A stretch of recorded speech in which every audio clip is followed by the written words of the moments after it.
All right, folks, here we go again. Black History Month. Let's do it!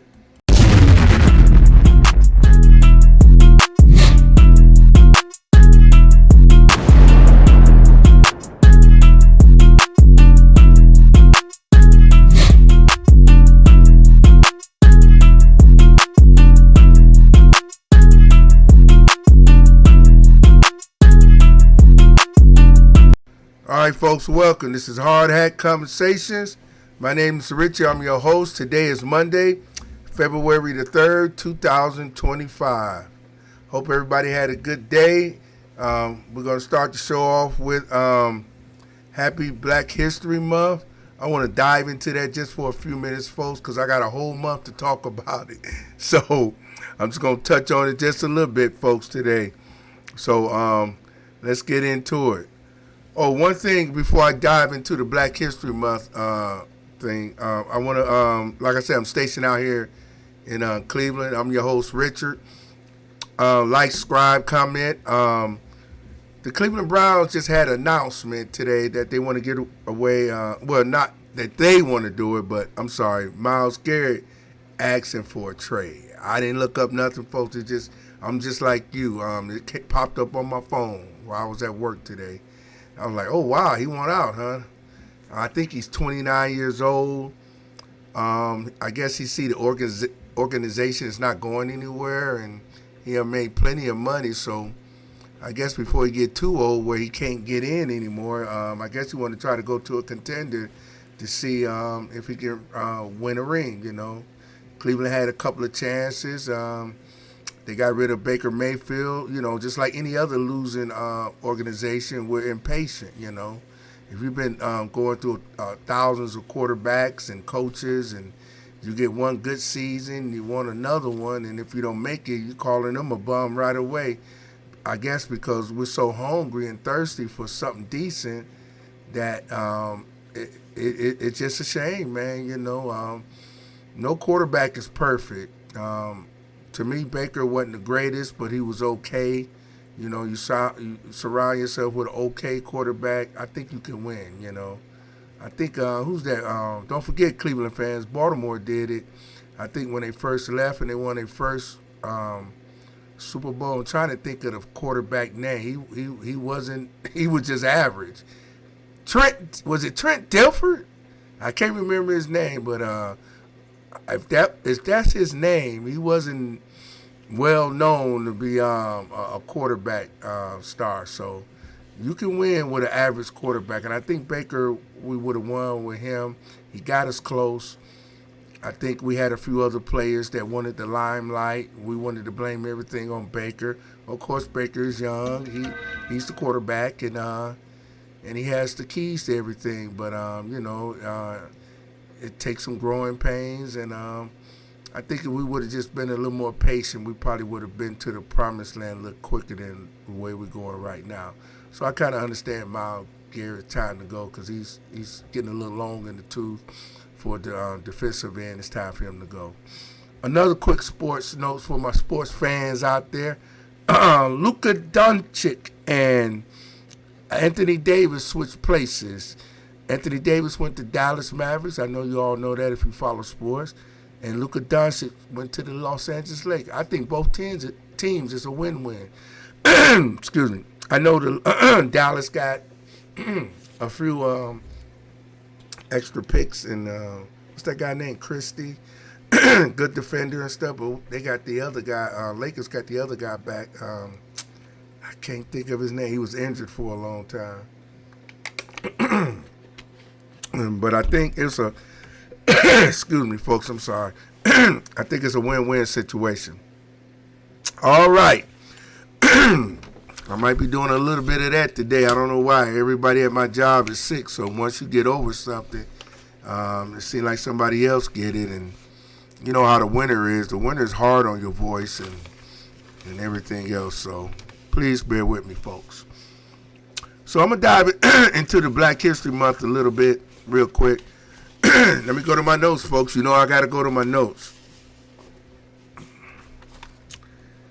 Black History Month was first spoken of uh, in February of 1926 by a scholar named Dr. Carter G. Woodson. 1926, Dr. Carter G. Woodson. He was a scholar. And he first named it Negro History Week. It didn't catch on, of course. At that time, you still had Jim Crow laws. Black people were still treated like second-class citizens.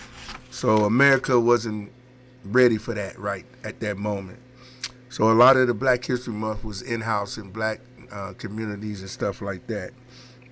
But in 1976, a Republican, Gerald Ford, finally recognized it and made it official.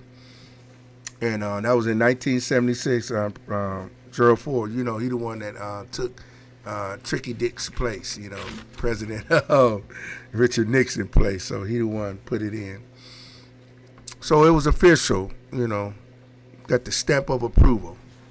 So from there on, I want to talk about one other thing too. A Republican, Ronald Reagan, made, I think he did Martin Luther King holiday too. Just a little side note.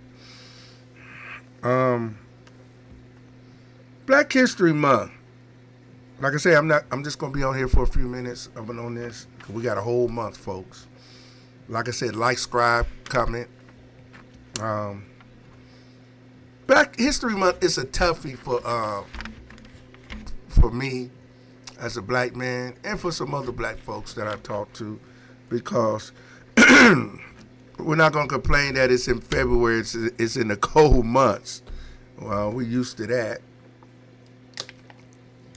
But here's my question. Here's my question to the black families and to any other families, but mostly to the black families, but other families, white families, Asian families, stuff like that. You can chime in on this and make a comment and look at yourselves and do you do this? America is, we all know, it's a melting pot.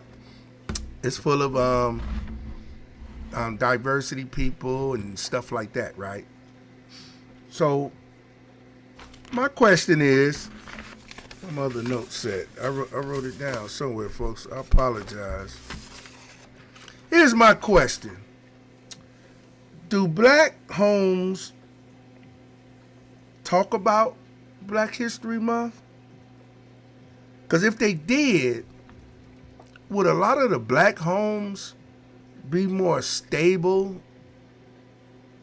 And what I mean by that, and I'm just going by the percentage of black folks, would the children be in so disarray, single parent homes, fathers going to jail, crime, poverty,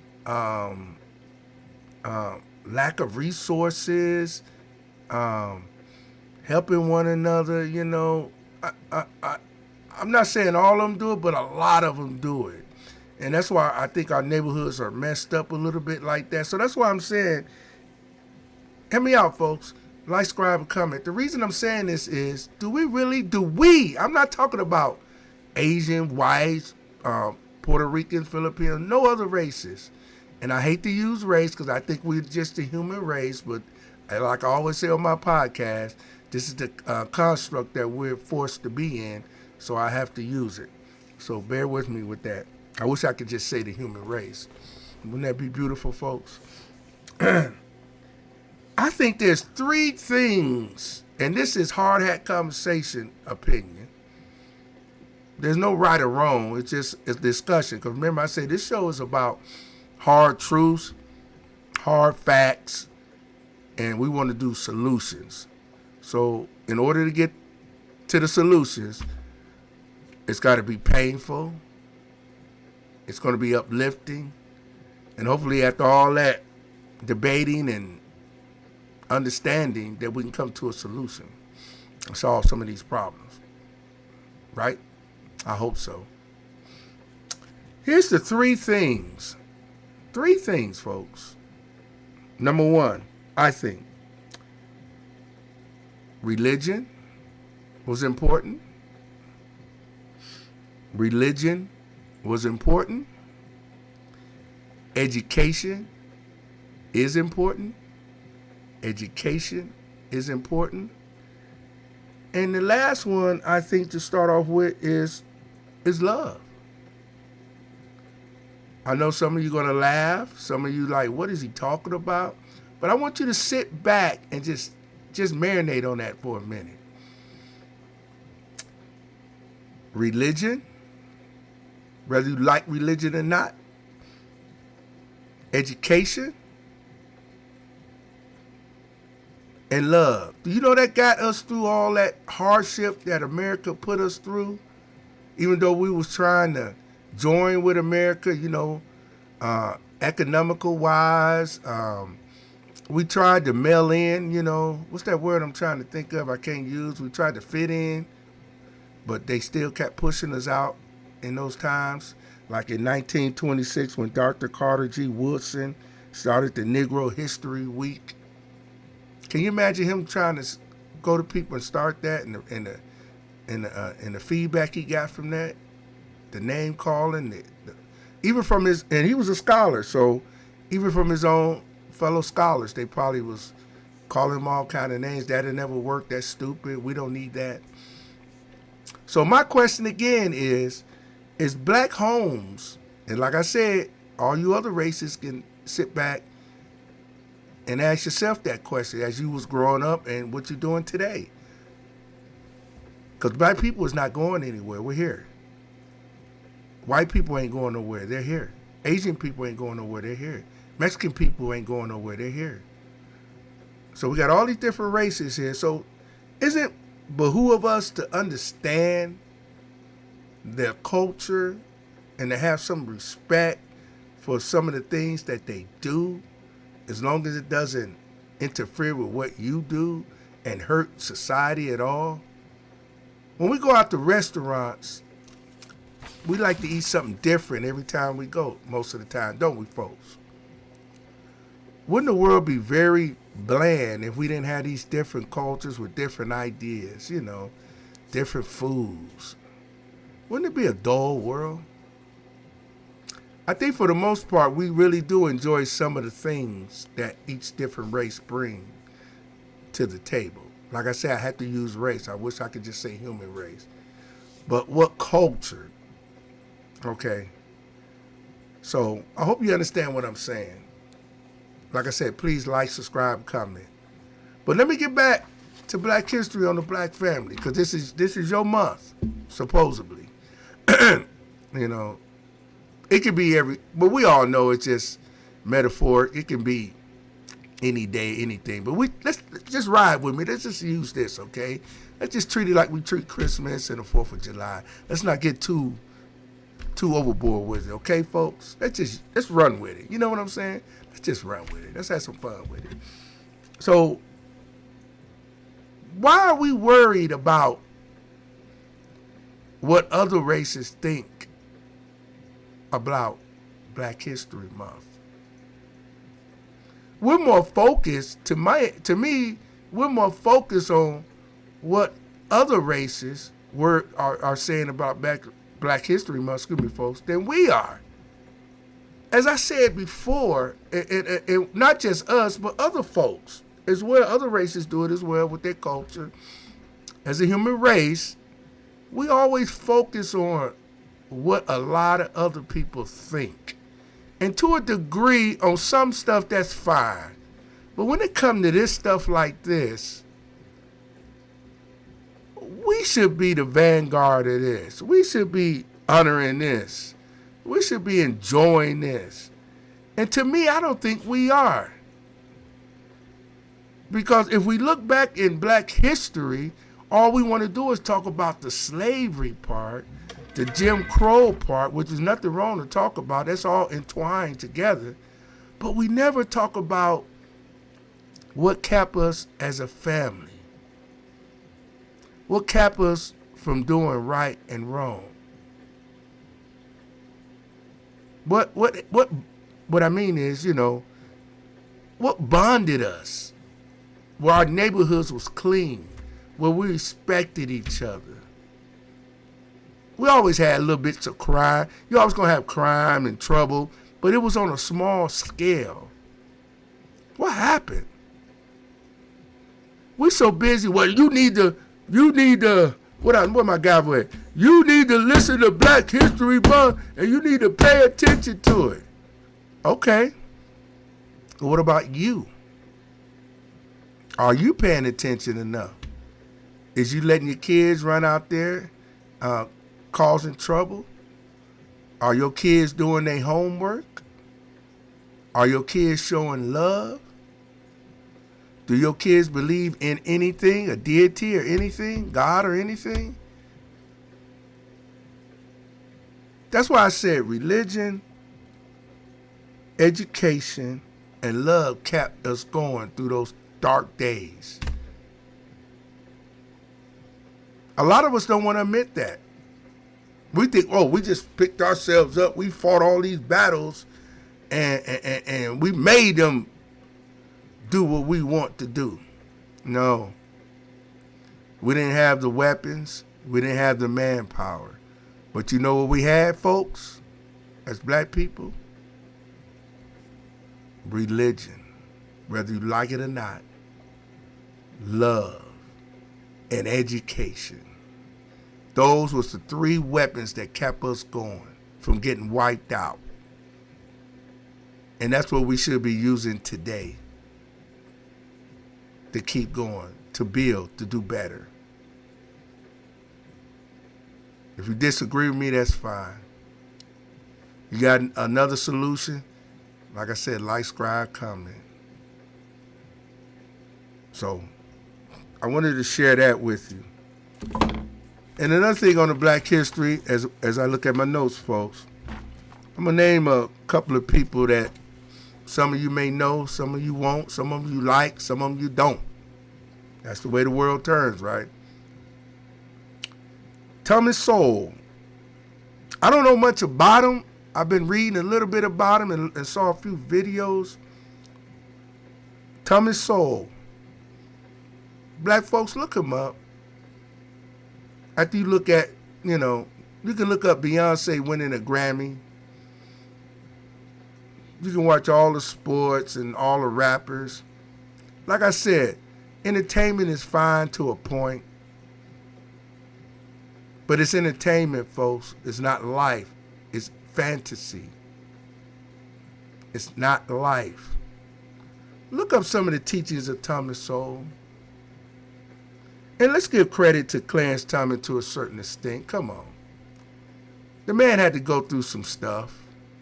Everything wasn't gravy for him. Everybody makes some mistakes.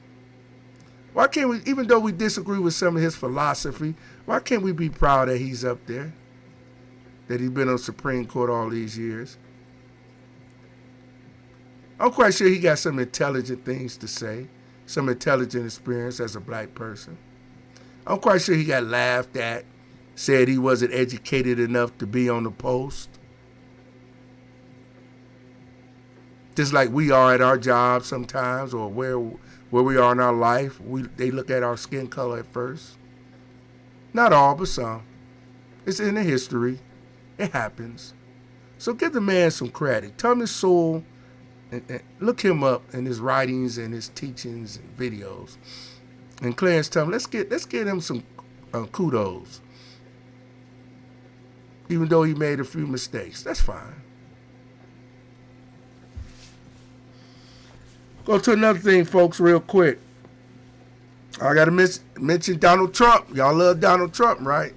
Well, y'all used to love him when he was in show business. Made rap songs about him. Say you want to be like him. Enjoyed him. Well, Donald Trump is just a man, just like me. He has good parts and bad parts. He said, let me look at my notes. What did it say down here? They said in the military, Donald Trump want to get rid of. Now, this is the military that protects the United States of America from all foreign nations. I repeat, the military that protects all Americans from other foreign nations. I was in the military, and even if you wasn't in the military, you know, in the military, you know someone that been in the military. In the military, everybody's supposed to be as one. In order to defeat an enemy, you ought to all act as one. And this is what Donald Trump, I guess this is what he's saying. I don't want to speak for the man. He said we're going to get rid of Black History Month in the military, Women's History, Asian American History, Pacific Islander Pride Month, National American Indian Month. He said he wants to get rid of all that stuff because it interferes with the mission. Some of you going to disagree with that. But being in the military and being a black man too, you would think I would say, well, you're going a little bit too far. There's a time and a place for certain things like this. Black History Month, Women's History, Asian American, Pacific Islander. That's fine. We can celebrate that. But there's a time and a place. And in the military, you don't have time for that, because that gives divisiveness. Because you got some people that's going to say, I don't want to mess with that Black History garbage. I don't want to mess with that women's history. I don't want to talk about no Asians. You're going to have that because that's our human nature. If you want to be honest, this Hard Hat Conversations, we're being honest. So there's a certain time and place for everything. And in Hard Hat Conversations, I agree that we don't need all that in that setting. Now, in some other settings, yeah, but not the military. We want the military to just be one machine. Focus. That's my opinion, folks. And there's one thing I disagree with Donald Trump. He tried to get rid of the Tuskegee Airmen thing. Something, I forgot what it was. Now, the difference between that and Black history and military women history is that we had segregation during that time, and I know y'all can try to argue the other ones, but there was real actual airmen that didn't get credit for nothing. They didn't get credit for anything. So I kind of lean toward to leave that alone. I could disagree with him. Some of you might say he need to take that out too. That's fine. But I kind of disagree with him on that. So, like I said, we got all month to talk about Black History Month and other issues that's going on in the world. These tariffs, a lot of us don't understand tariffs. I don't understand it to the full extent. I know the United States did it before. It's nothing new. All countries do it. The United States got tariffs on them right now from other countries. So before you dive into that and trying to blame one man and thinking this one man going to destroy the whole world, you need to educate yourself on tariffs and to see what they doing and how they hurting the country. Because you live in the United States. You don't live in Switzerland. You don't live in Mexico. You don't live in Canada. I'm talking about those who live in the United States. And a lot of people get mad when they say America first. As long as you're in America, you're supposed to have America first. Just like in your own household. Richard's household first. Then I help somebody else. That's how it works. That's our construct. That's our capitalism. You think Canada's saying America first? No, they saying Canada first.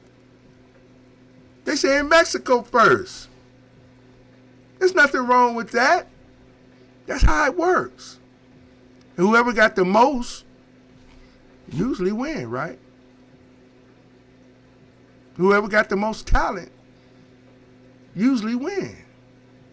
You can already watch that Super Bowl this weekend. We're going to see who got the best talent. And whoever wins, they're going to win it. So let's educate ourselves on this tariffs and quit thinking this man is going to put everybody in concentration camps and lock everything up and destroy the whole Constitution and La la dee, la da da. Stop that. Because they did, and I'm going to be fair. See, I like to be fair. They did the same thing with Obama when he first came in. They said Obama going to take all your guns away and stuff like that. Nobody's going to take your gun away. Not in the near future. Maybe later on down the line they're going to try, but not now. It's too many patriots. It's too many Americans. They're not going to allow that. And when tragedy comes, we do come together on certain things. It's a shame we can't do that every day, folks. It's a shame. Let a tragedy happen. You'll see every race, creed, color, everything coming together as one. And that's the only way you can do it, as one. All these different groups, you can have that. You can celebrate that at certain times. But at the end of the day, we all supposed to be coming as one. So let's remember that, folks. This is Hard Hat Conversations. Thank you for listening. I'm your host, Richard. Peace.